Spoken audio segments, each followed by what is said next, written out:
अनुच्छेद 131।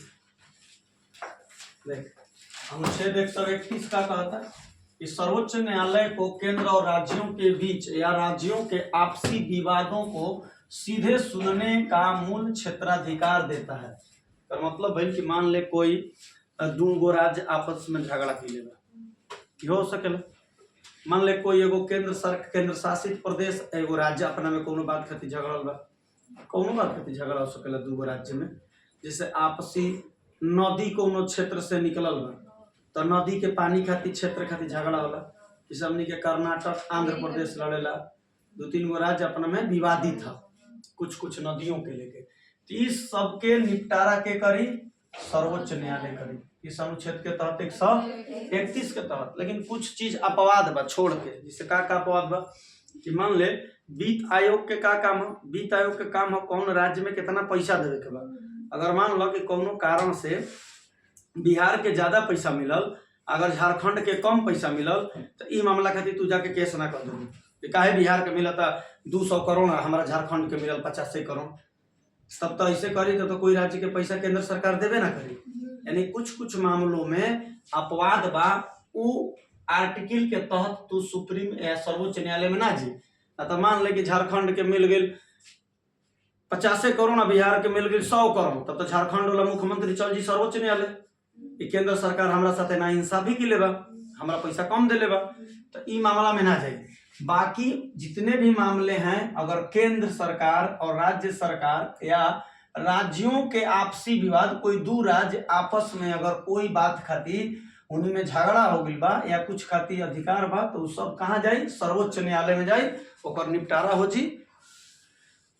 अब देखो अनुच्छेद 132 कि बुझाएगा अनुच्छेद 131 ना, मतलब आर्टिकल 131 के तहत सुप्रीम कोर्ट में जाएगा। अनुच्छेद 132 भारतीय संविधान के तहत उच्च न्यायालयों में उच्च न्यायालयों से होकर चाहिए से सर्वोच्च न्यायालयों में अपीलीय क्षेत्राधिकार से संबंधित है। मान ले कि कोई तू सुप्रीम कोर्ट में जाए से पहले डिस्ट्रिक्ट कोर्ट में कोई दूगो के केस चला था, कुछ मामला में तोरा फांसी के सजा मिल गई या उम्र कैद मिल गई या 20 साल के सजा मिल गई, तू ओकरा से खुश नहीं खस, तोरा लागत कि ये गलत भइल बा हमरा साथे, तो तू आगे भी अगर डिस्ट्रिक्ट कोर्ट में बाड़े तो उच्च न्यायालय में जदी तोरा उच्च न्यायालय में अगर ये चीज भइल बा तो तू कहाँ जीवे? फिर सर्वोच्च न्यायालय में। किस अनुच्छेद के तहत? 132 के तहत। हाँ, अनुच्छेद 132 के तहत इना की सजा डिस्ट्रिक्ट कोर्ट दिलस कि तारा 5 वर्षों की सजा होती है, तो हर सजा खाती तब तो तू आगे चल जीवे। तो पता चली कि एक केसवा सगरो चलता। डिस्ट्रिक्ट कोर्ट सासाराम दिलस कोई के 10 साल के जेल, तू उठ के चल गए उच्च न्यायालय में, फिर वही केस लड़त अड़े ताकि हमें खुश नहीं तो ना कुछ उस सजा जौन अनुच्छेद 132 से बात का आदेश देता कि तू अगर उच्च न्यायालय में केस हार गई तो सर्वोच्च न्यायालय में अपील कर।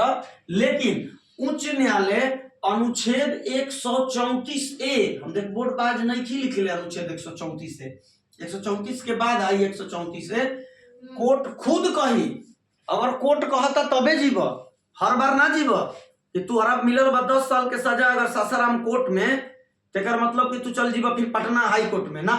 वो डिस्ट्रिक्ट कोर्ट तहार लिखित रूप से यह आदेश दी, अगर तहारा देले बा तब कि आप उच्च न्यायालय जा सकते हैं। यदि आपको लग रहा है कि आप इस मामला में बरी होना चाहिए था, फिर भी आपको सजा हो गया है, तो आप अनुच्छेद 134A के तहत कहाँ चल जाइएगा? उच्च न्यायालय में। अगर ये कही तब सब कोई ना जाए, काहे एक को कहीं कहा कहता नहीं। अभी कुछ मामलों में कही ओकरा नीचे वाली तब न केकरा कही। अभी तो 132 में ही कहलस कि यदि रियवा के कोनो बात खातिर सासाराम सजा मिल गई बा तो उच्च न्यायालय में जाए, तो रियवा लेखा जितना आदमी सासाराम केस हरियन उ सब न चल जाए उच्च न्यायालय में, तो यहाँ वाला केसवा फरियाई फिर वहां जाके दाखिल कर दिया सन, फिर वह चीज वहां चली ना, तो सब कोई ना जी। कुछ मामलों में आप जाइएगा यदि आपको वह कोर्ट लिख के दिया होगा तब कि यहाँ पर आपको फांसी की सजा मिल जाए। अरे ज्यादातर आदमी फांसी की सजा या बहुत उम्र कैद मिल जाला। रात भर बियाह देख ले बड़ी ना तो सूत गिले पूरा तो तंगी से का पढ़े के बाद छोड़ दे 4-5 गो के पढ़ दिए नहीं कि जरूरी बा। तोनी के अभी तो उम्र 22 करे के तो का दिक्कत बा? शहीद भइल बड़ो जा। हाँ मान लो हर ड्रेस में शहीद भइल बड़ी जा। जब स्कूल में पढ़ाई होते बा तो पढ़ के सूत जसन जैना स्कूल ठंडा जैना लागी कि नतिया हमनी के छो देलस। अभी कुछ कह दिल ना। अच्छा नतिये कहल का ओ ज्यादा समझ तो हम जाना तू अनिए के तो देखल सन बाकी देखे लगे अगर नती छो दिहन जा तब फिर हमरा विराज ये सब अतनो मरे जीवर का है कि बाकी हुआ दिन भर पढ़ पूरा चला मतलब हमरो क्लास ना छूटे का दिए सु बड़ा का जजमेंट थोड़े पढ़ाओ तरी 4-5 गो के बाद तेना आइनो ही पसंद जिंदाबाद बा। अरे हमसे पढ़सन स्कूल के बाद जब लागी कि तोर मास्टर साहब छो दिलन कोई हाथ नहीं के पकड़त तो हम पकड़ ले चली बुझाता लागी मतलब मास्टर साहब नहीं करो अब मैं पढ़ाते बड़ा सब तो नहीं के देखते वाली पूरा एकदम झाको माको जाता सन पढ़ाई होते वक्त तो बटर गरम रहे लायक बा लेकिन हमार महीना में दे के ने 2 महीना होला ना कि निकल नहीं जाए कि पतरी गली से जामनी किया ले 1 तारीख में ना करी लड़ लो मतलब 8 दिन पहले मत दिया 8 दिन तू बाद दिया तो घर हूँ रहले बसन बुझा तक दिया फिर तुनियो को एडमिशन नहीं तू बुलाइया सन सोच जाए वाला के तो ऐसे बोला होता सन तो तुनी के तावे वाला बड़ सन तो तुनी को प्रेम सोई जइया सन ई व्यवस्था ऐसा हूँ मतलब वहनिए खातिर है लेकिन अब तो कोई है ना रहे तो हम उन्हीं के बोले धैले रहे कि ना आवसन अब तो मान ले बाड़ी सन 4-5 गो जब फर्स्ट ना हुई तावे को तो अगवे बैठ गिल बे पूरा बजाते सुतती है एकदम आराम से हो गिल बे आगे पीछे था अली बेते से पढ़त हड़ो अनुच्छेद कहे के था अनुच्छेद एक दिन पढ़ले रही भुला गेल सर। हाँ अरे अपन धर्म के पढ़ाई पढ़े के छूट मिलल ताकि जोकर धर्म में आके ना के बैठ के पटा काम कर तो देख क्या कहता कि भारतीय संविधान के तहत कि कुछ सजा लिया जौना के लागे कि सजा बहुत बड़ा बा। जैसे मान ले अपने गांव में कोई के रहे सुनले रही कि डिस्ट्रिक्ट कोर्ट उंगरा पर मान ले कोई पर रहेला कि 25 लाख के फाइन कर दिलस कि आप किसी को दीजिए तो 25 लाख बहुत बड़ा रकम है लेकिन मान ले कोई के 5000 के फाइन के ले भाई अब 5000 का तारा सासाराम फाइन के ले बा कि आप 5000 रुपया फाइन भरिए तब आप कल से अपना जाइए यानी 5000 रुपया में तू बरी हो जीबू तो ना दे हम अब जाए उच्च न्यायालय में तो ई मामला में कबो कोर्ट कही 5000 बहुत बड़ा रकम नहीं है लेकिन जेकरा पर 25 लाख के करी कि आपको 25 लाख देना है उसको तब आप बरी होइएगा तब वो सरकार मतलब कोर्ट की बात के लिख के दी कि यदि आपको 25 लाख नहीं देना है तो आप उच्च न्यायालय जा सकते हैं लेकिन 5000 वाला के लिख के दी ना लिख के दी तो अपने से ये बात समझ में आवता ना कि केकरा वो लिख के दी जरा फांसी के सजा होई जरा उम्र कैद होई जरा 20 वर्षा मान ले हो जी लेकिन कुछ मामला में जिसे ओकरा उलाई वो हइए रहे जे बढ़िया से साबित हो गेल तो खुद ना जीबी दोनों बात एक आदमी कैसे कर सकला माने हम रोवा के सदु सुना देनी कि 20 साल के सजा हो गई ये बात हम कैसे फिर दोबारा सोच ले वो रहेला कि कुछ मामला जिसे कोर्ट के बहुत कुछ संज्ञान मिलल कुछ चीज मान ले कि कंचनपुर में भइल बा हमनी के तो सब आदमी जाने जा कि सही बा लेकिन फिर भी सरकार ओकरा विरोध तो कोर्ट में अथी सबूत न रखल जाता तो सबूत रखत जज के भी ऐसा भइल कि आदेश सुनाओ तो लेकिन पुष्टि से एकदम ना मिलल लेकिन लागत कि हम सजा कुछ मामला में 80% तो ही बा जरा दे देनी 20% में दे देनी कि तू आगे भी जा सकल यानी हमारे क्षेत्र में जितना मिलल आगे भी अपन जा सकल ई बात कहा जाता आना तो सीधा याद रख अनुच्छेद 132 के तहत आप उच्च न्यायालय से सर्वोच्च न्यायालय में आप अपना अपील कर सकते हैं।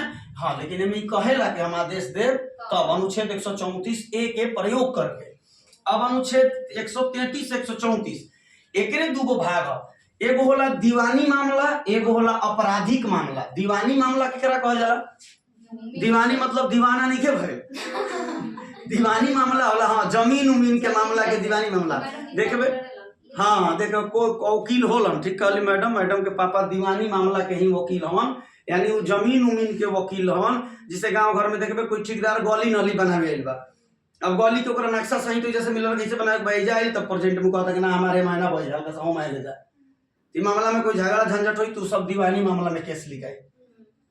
अब एक होला आपराधिक मामला नामे से पता चला था जब आपराधिक मामला दंडनीय अपराध बा कोई अपराध के लिए तब ना मारपीट के कपार कान फाड़ देले होई गोलीबारी चल गई होई मर्डर हो गई होई ये सब का होला आपराधिक मामला। तो वो दोनों परिस्थिति में वो हाई कोर्ट से सुप्रीम कोर्ट में जाई डिस्ट्रिक्ट कोर्ट से हाई कोर्ट में जाई तो अब में लिख के दी एजा से तो खाली पता हो गई कि फलनमा के हम सजा दिले बानी उम्र कैद के, लेकिन ई अनुच्छेद 134A के तहत इस उच्च न्यायालय जा सकेला। तो ई बतिया इहो लिख के दी कि ओजा वाला के तो पता नहीं है ना कि का के मामला के केस चलता, तो लिख के दी दीवानी मामला का केस है। तो ज्यादातर दीवानी मामला के केस आगे ना जाला, ज्यादातर आगे केस का के जाला आपराधिक मामला के जाला। काहे कि आपराधिक मामला में ही सजा बड़ा मिलेला। कोई के मर्डर हो गइल बा या कुछ ज्यादा हो गइल बा तो ओकरा खातिर आगे मिली, तू कहां जाए? अगर ओकरा एने के फैसला से खुश दिखे तू आगे जाई। अब हेकरा बाद है दोनों समझ में आ गइल होई कि दीवानी मामला के तहत आप कहां जा सकते हैं? उच्च न्यायालय से सर्वोच्च न्यायालय। देख लिख रहा हूं, दीवानी मामले में उच्च न्यायालय के निर्णयों के खिलाफ सर्वोच्च न्यायालय में अपील करने के लिए क्षेत्राधिकार देता है। यानी कोई दीवानी मामला में भी यदि केस बा ओकरा जमीन उमीन पर भी और वो खुश नहीं, मान ले 2 आदमी भाई अपने में जमीन खातिर लड़ल बान, एक भाई के जमीन मिल गई तो वही बात लिख के दी कि अगर आप इस बात से ना खुश हैं तो आप आगे भी उच्च न्यायालय या सर्वोच्च न्यायालय में जा सकते हैं, अपना केस लड़िए। लेकिन हमारा जो मामला है हम चोरी अपराध, हाँ चोरी उरी सभी आपराधिक मामला है। तरह नहीं लगा कि चोरी करना अपराध चीज है ना, तो अपने से समझ में आई कुछ मामला के मतलब मर्डर अपराध होला, चोरी भी अपराध होला, किसी को बेइज्जत करना भी पता ना ये दीवानी मामला है, अपराध है। हम तो रोज तो ऐसा निशान अपराध रोज करते हैं। नहीं जमीन उमीन ना ढेरे हो, जमीने किसे होला, पेड़ उड़ खातिर झगड़ा ना हो जाला। गांव में नौली गली बहता तू ही कबो छत पर चढ़लू और पीछे घूरा फेंक देबलू, छत पर चढ़लू पीछे घूरा फेंक देलू, पीछे बेचारा और बेचारी बाड़ी सन डरे नहीं किसान बोला तबे ना कि जाए दे कोई हरी है नहीं जाए। खुद अपना कोनी कति होता। अच्छा चलो दीवानी मामला समझ में आ गया। ऐसे ऐसे भी मामला गांव में होते रहते हैं। अभी जाते जाते हो रास्ता में दीवानी मामला कर दे, लेकिन तू तो अपराध कर सकते। अनुच्छेद 134 के तहत अपराध मामलों में सर्वोच्च न्यायालय के अपील के क्षेत्राधिकार संबंधित है। यानी हेकरा से तू जइब आ दीवानी मामला के तहत भी जइब और आपराधिक मामला के भी तहत जइब। उतार लगो भी बुझा तो लिखल का बा, कुछ अपन भाषा में भी लिख लिया जाए।